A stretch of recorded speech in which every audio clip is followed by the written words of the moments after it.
Hello, this is going to be um, video covering pretty much the activities that you have available to add to the Nearpod that you create. So whether you're using it from you creating it by yourself or using one from the library or you're importing one, you have different options. I'm going to go ahead and show you all those options and what they look like and what they do.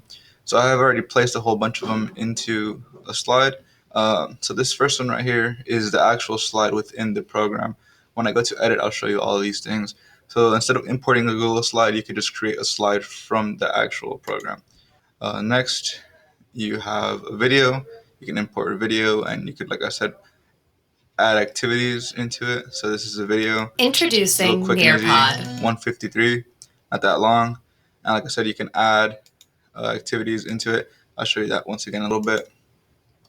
Next activity you have is a 3D kind of image right here. This is pretty neat for the sciences. You can really go into detail with these things, zoom in, zoom out. There's plenty of different options. Um, it's for different subjects, but I feel like this might work best for science or for social studies if you're covering maybe geography or something. Pretty neat. Next one, this one right here is I believe this one was, oh, this is the name of it right here.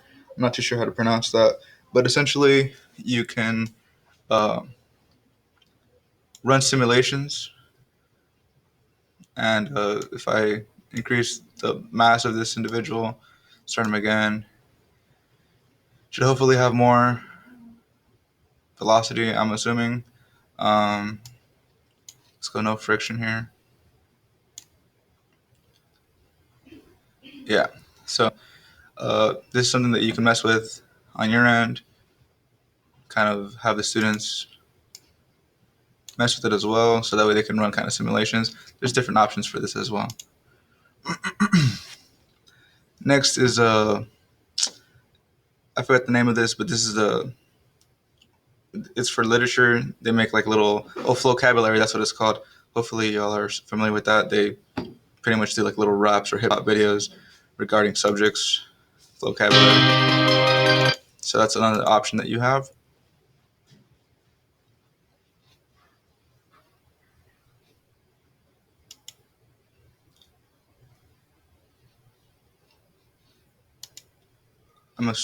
There we go. This is virtual reality. This is, like I said, something that you could also do maybe for science or for uh, social studies. You get to have the kids kind of explore different areas. Pretty nice. I really haven't messed with this image a whole lot, but yeah, it's pretty neat. Now, at this point, you could also enter a link to a web page. So if you want them to get redirected to another web page, I redirected this page to PSGISD, so you could just see that.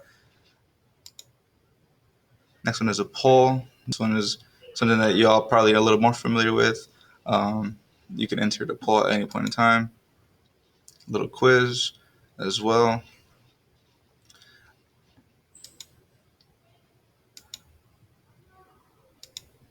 The quiz, I placed little 4 slides, and the purpose why I put 4 here is because you have the different option, of course, for the true and falses, but you can also select multiple answers, and you also get instant data on this as well.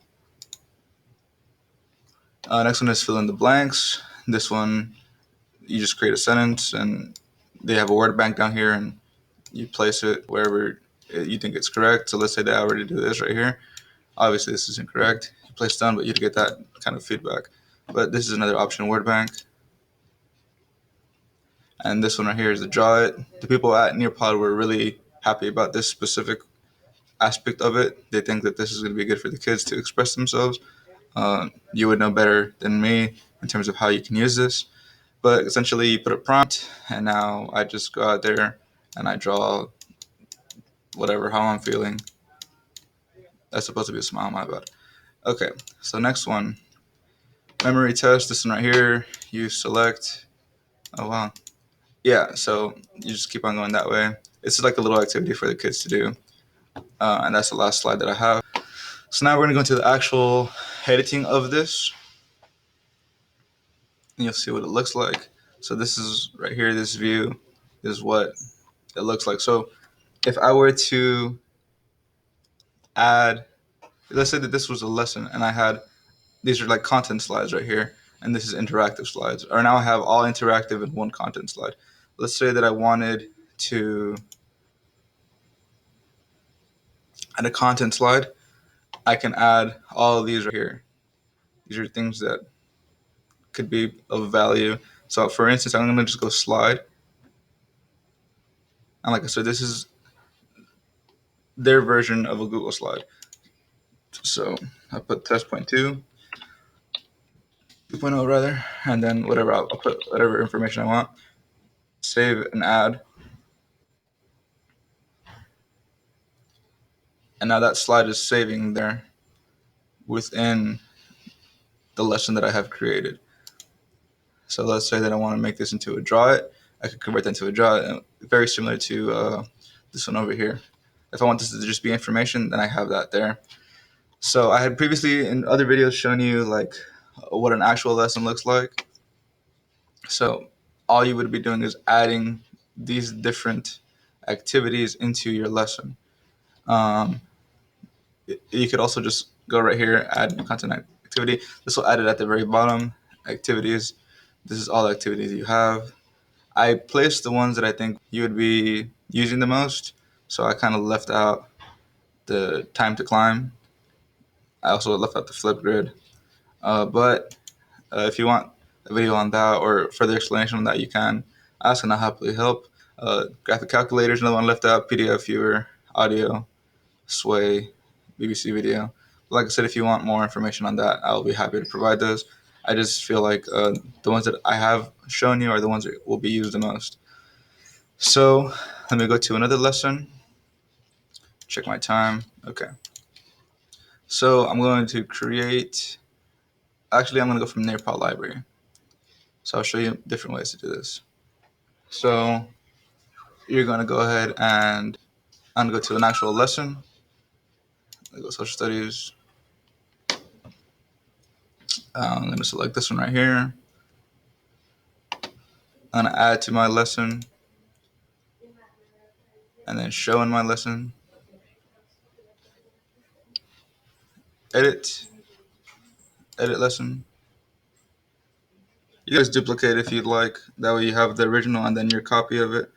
But this is exactly what it looks like. This is what I was talking about earlier. You have content slides and then you have interactive slides. So let's say that I don't like this interactive activity here. I can always just delete the slide. And now I want to add something in between here. I'm going to add a new activity. Sorry about that. Add a new activity. And now I can add whatever it is that I want to add. So let's say I want to add a poll instead. I'll add the poll. I'm going to just put gibberish here so that we can see. I'm going to leave that as is. I'm going to save. And now the poll will be available there. Okay, so that's very basic. That's with interacting with something from the library. Of course, you have this option with anything else that you create. It's just a matter of figuring out what it is that you're trying to use it for. So if you're trying to create your own lesson, then you'd go create, you go lesson, and then from there, you'd have the freedom to create your own slides, your own interactive activities. If I want to use it with specifically just a video, that's in another video that I sent y'all. Hopefully y'all got to check that one out.